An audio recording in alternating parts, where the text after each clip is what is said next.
Hey everyone, welcome back to our channel TechTube. On today's video, I'm going to show you how to look for Spotify's password on your phone. It's very quick and easy, so let's get started. First of all, you have to know that there is no built-in feature on Spotify to look for your password.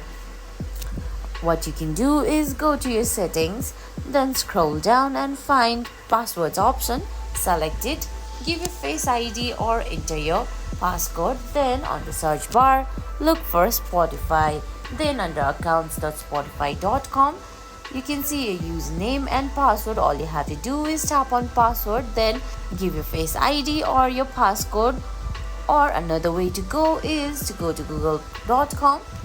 There you can see there's a 3-button menu, tap on it and select password manager. Now give your Face ID again and tap on spotify.com. You should know that it will only appear there if you have saved that passcode. And guys, that's it. That's how you find out your Spotify password on your phone. I hope you found this video helpful. If you did, please give it a thumbs up, leave a comment, subscribe to our channel and hit that bell icon. See you in the next video. Thanks for watching.